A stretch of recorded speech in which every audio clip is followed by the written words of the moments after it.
Uy, kinakabit ng Bristol oh. Wow, grabe. Salute sa iyo Bristol. So ito na po, pinapasok na po yung ating Zontes 400G. Yan. Alright. Dito gagawin yung ibang tulad ng PMS para ma-accommodate lahat ng mga nagpapa-PMS. Magkakaroon ng first meet-up sa May 31 kasi may niluluto yung mga group ng 400 Zontes 400 series owners, no? Yan ang sabi na pag activated na yung Zontes application, magkakaroon na tayo ng navigation dito sa ating napakagandang TFT 8 inches color display. Magandang umaga, kakwentuhan. This is another day, another kwento.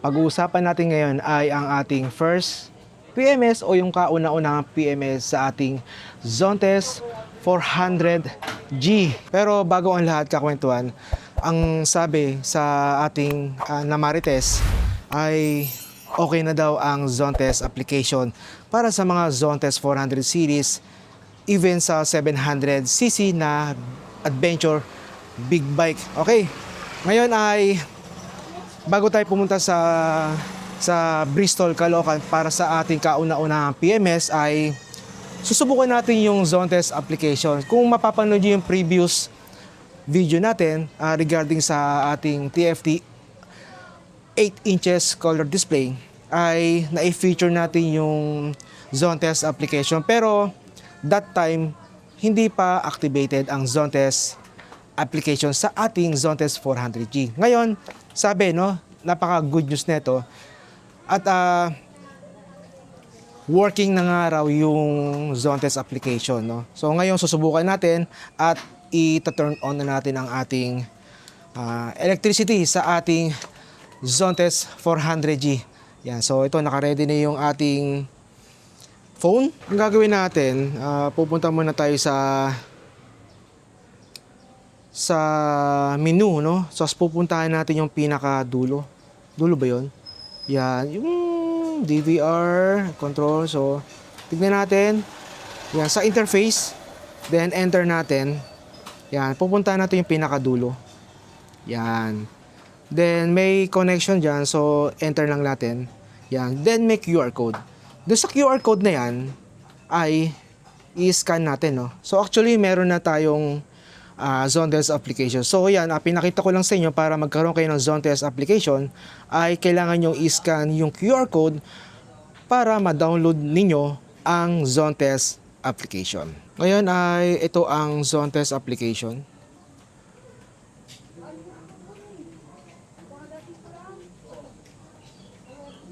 Kasi yung una nito, hindi natin mai-bind sa ating motorsiklong Zontes 400G dahil nga in that time, hindi pa nga working yung Zontes application. So ngayon, ito ay susubukan natin. No? Kung hindi mag-work talaga, since pupunta naman tayo ng Bristol, Caloocan, so ipapayos natin sa kanila yung application ng Zontes. So ayan, sabi dito, bind your vehicle. Click natin bind vehicle. At so may kailangan siyang i-scan, no? Okay, no? So since may application dito, so I'm not sure kung yung sinasabi nito ay kailangan nating i-scan yung QR code dito sa TFT display natin, no? Oops, QR code error. Subukan lang natin. Subukan natin ulit. Op.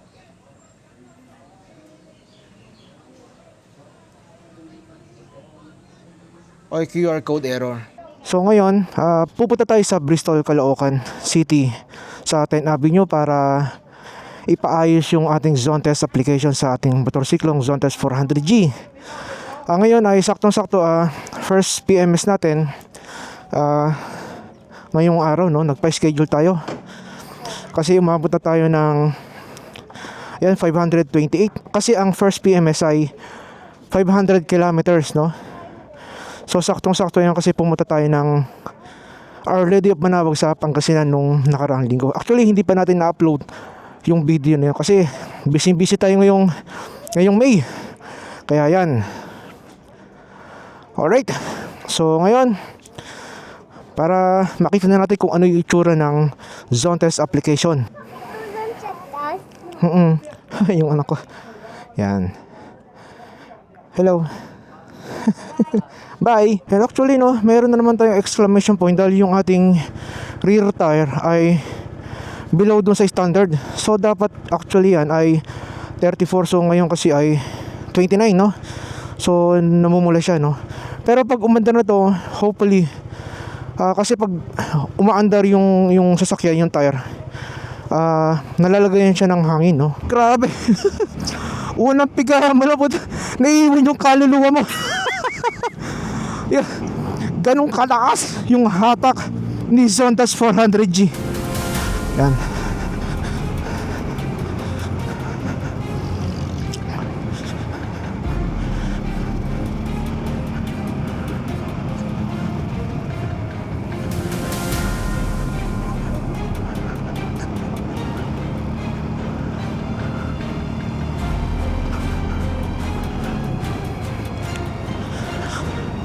Yes, actually yung tire natin no, hanggang 30 lang siya.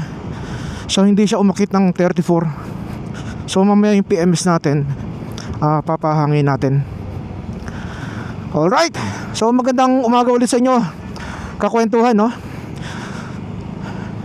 Nandito tayo ngayon sa Kamachile, Balintawak. At pag-going tayo ng Bristol, Caloocan, 10th Avenue.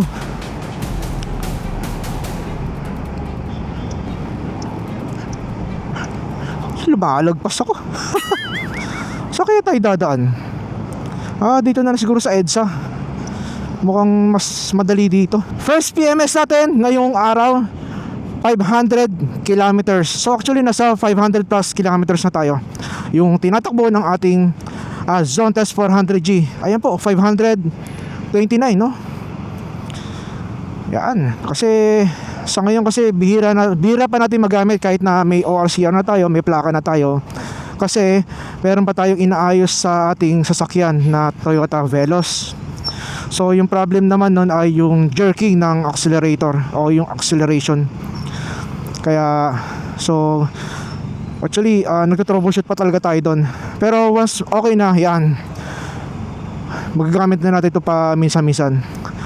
So yung pinakamalayong ating napuntahan ay yung Our Lady of Manawag, Pangasinan. Dahil bless na natin itong ating Zone Test 400G. Ayan, may malaking container truck lang dito. Ayan.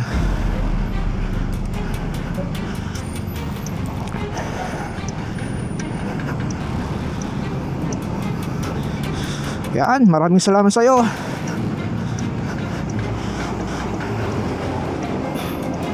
Yan.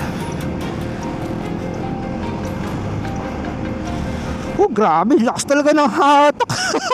Yung unang piga mo pa lang dito, grabe, maiiwan talaga yung kaluluwa mo. Yan, ang sarap, napaka-komportableng gamitin nitong Zone Test 400G talaga. Yung pagbiyahe natin sa Manawag, Pangasinan, grabe, napaka-smooth ng ating takbo.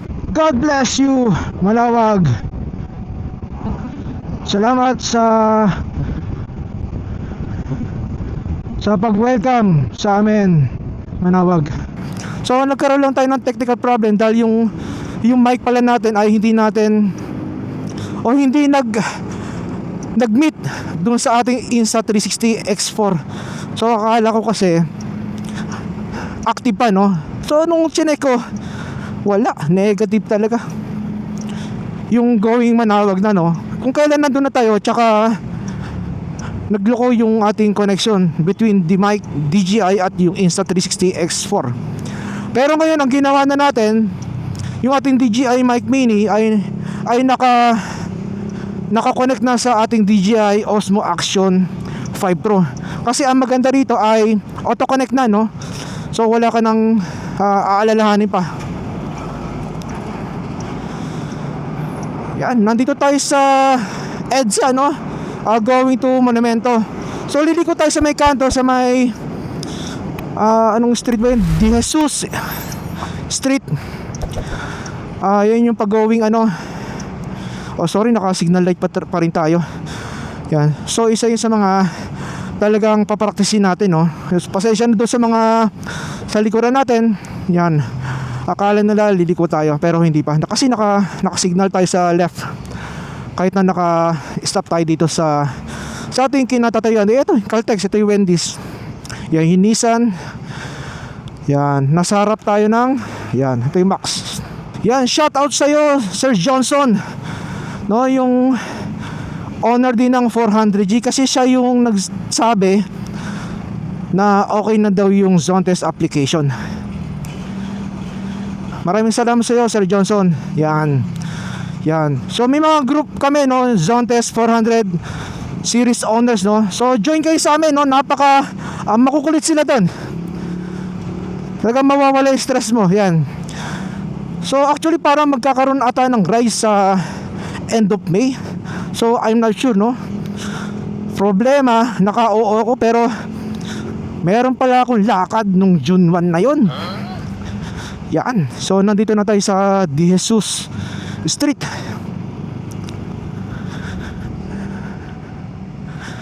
So malalaman natin kung magkano yung ating magagastos sa first PMS.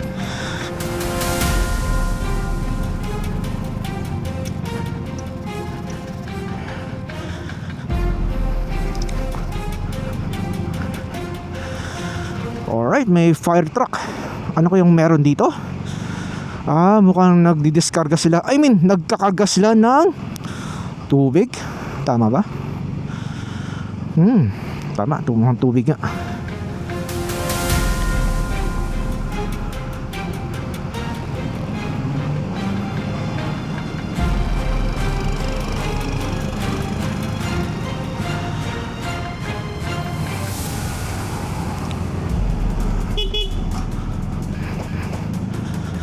Yung busina natin ang cute eh. Tutut. Parang beeper lang. Yung isang kasamahan natin naglagay ng ano, nagpakabit ng piya. Ang lakas. Kinabit niya sa ano, nasa loob nito eh. Pero ang lakas. Yan, once activated na yung zone test application, madadownload na natin yung mga video dito kay Zone Test 400G. Yan, at least makikita natin yung video quality, no, na nakukuha ng camera ng Zone Test 400G. Yan, kasi kung tinitignan mo dito, napakalinaw ng video, no, yung nakaka-capture niya. Ang linaw. So hindi lang na-mention talaga kung ilang pixel o size ng video ng dashcam ni Zone Test 400G. So liliko na tayo dito.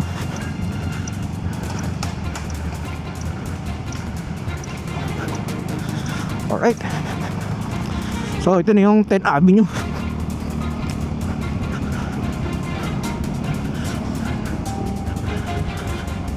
So papaturo tayo kung paano mag-connect ng Zone Test application sa ating motorsiklo.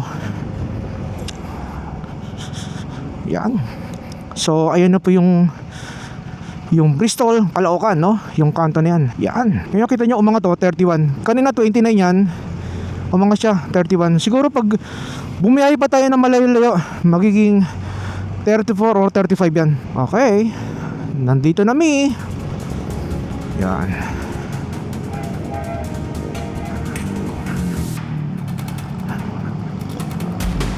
Oops, yeah. Kumusta sir? Good morning. Papa-PMS ako. Doon tayo sa kabila.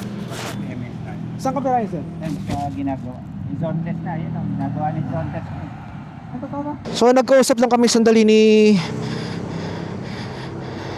ni sir para dun sa meetup. Actually yung kausap natin, siya yung Bristol manager dito sa 10th Avenue Caloocan, si Sir Eugene. Yan, napakabait na tao po niyan. Yan. Napakadaling kausap.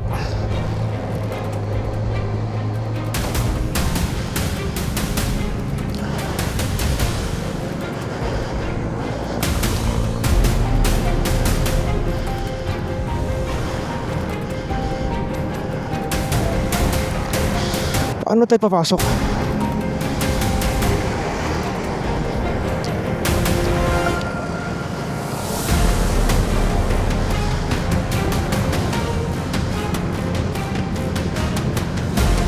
Op.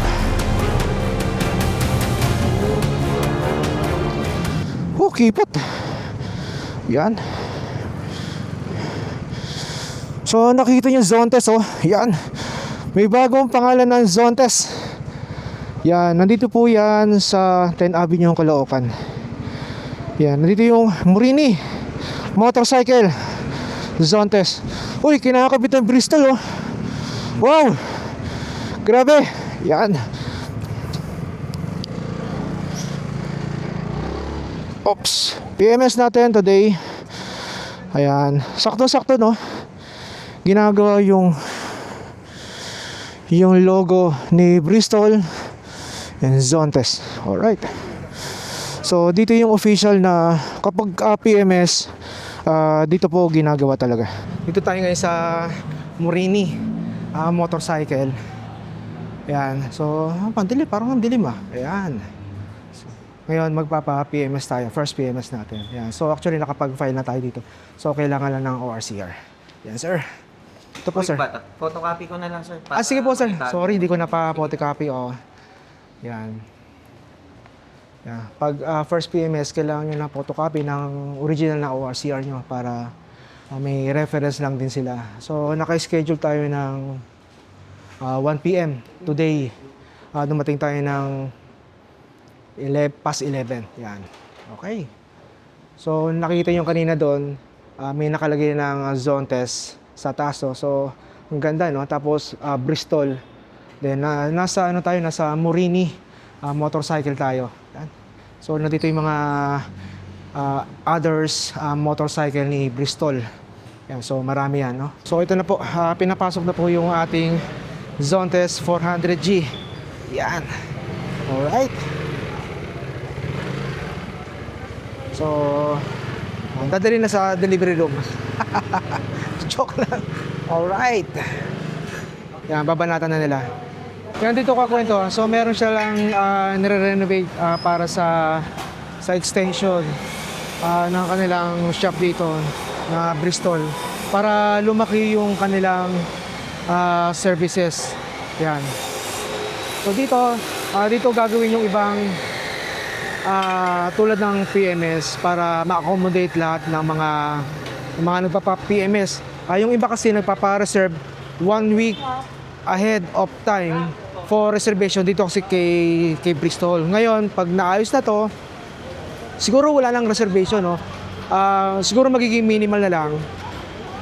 Tapos lahat ng mga request for PMS, dito na po gagawin at para ma-accommodate na lahat ng mga services nila. Yan. So, matagal na raw ito bakante. So, ngayon lang yata napa-renovate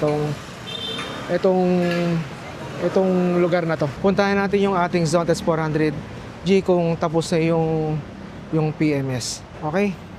So, balik tayo sa kanila para ma-activate yung ating Zontes application sa ating Zontes 400G. Yung ating Zontes, so tennis ride muna ni sir kasi after ng PMS, so may test ride pala sila. So anong nangyari, ito po, mukhang looking good yung ating Zontes 400G. Alright, kakwento. So tapos na tayo dito sa Bristol Caloocan for PMS, no? So yung application hindi na natin natapos kasi kailangan kong umuwi agad ng bahay kasi moving up ng aking daughter. So actually dapat 3:30. So mag-aalas 3 na ng hapon po. So kailangan nating umuwi at so siguro tayo na lang yung mag-activate ng Zontes application. So alam na natin kasi kaninang ginagawa natin, doon natin ni-scan sa navigation yung QR code. So dapat pala sa information. So nawala sa isip ko, meron nga palang QR code sa information. So mamaya yan ang gagawin po natin, kakwentuhan. Sir Jay, thank you ah. Thank you. Sir, nice to meet you.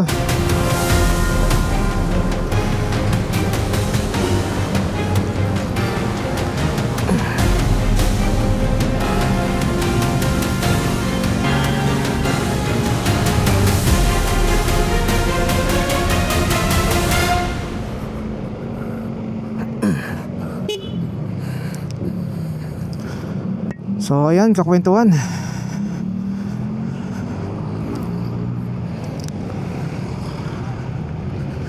So dito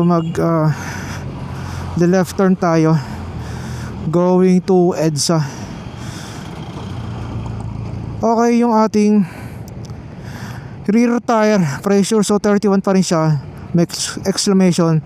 So mamaya gagawin natin sa bahay, bobombahan natin since meron na tayong portable tire pressure. Yan. Alright.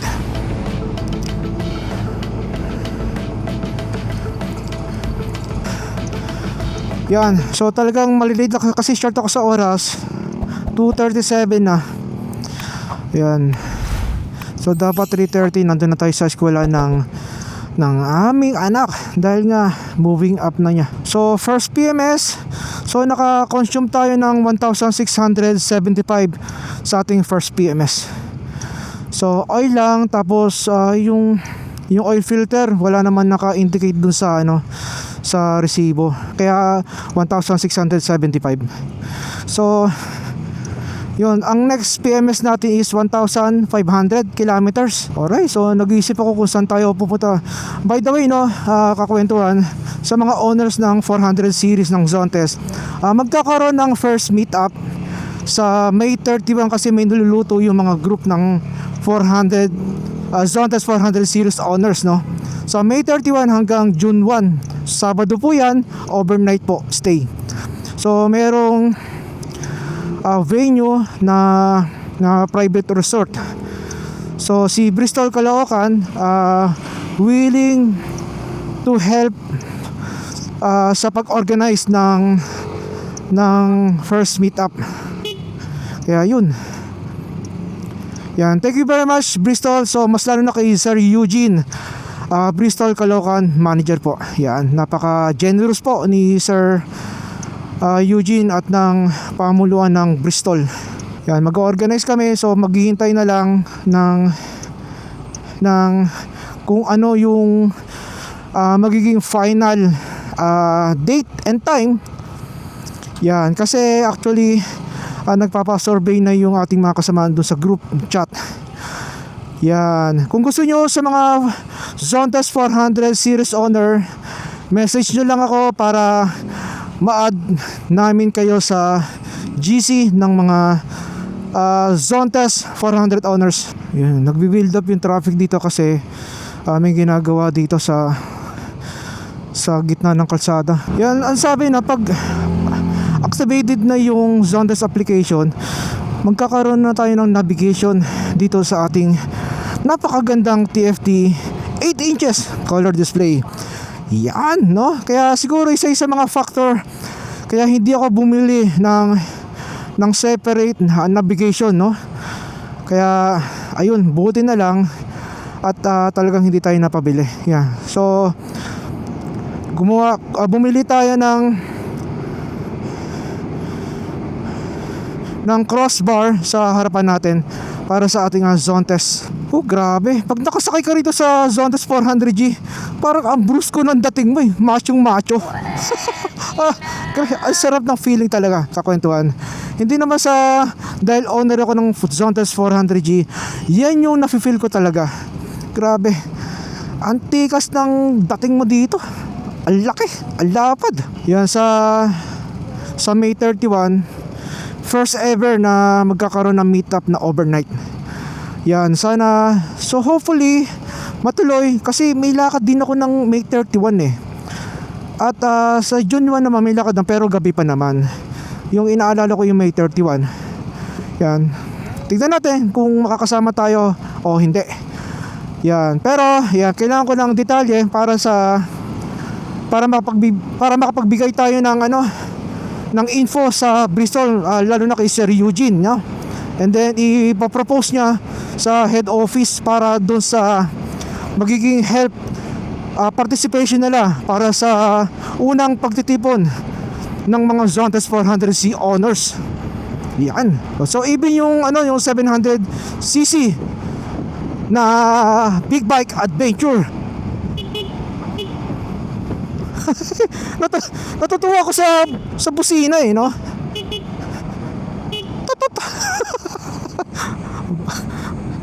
Yan, magpapaano nga ako, mag-upgrade nga ako ng busina. Yun, big bike. Yun, mukhang mag-expressway siya. Tignan natin. Yun oh. Uy, nako, tatang. Uy, lumiko siya. Kakwentuhan, so hanggang dito na lang muna tayo at magpapaalam muna tayo pansamantala. So yung activation ng ating zone test application maya maya after neto, no? So ngayon, sa mga hindi pa nakakapag-subscribe, kakwentuhan, makikisuyo lang po tayo. Please subscribe to my channel, si Pepe at ang kwento.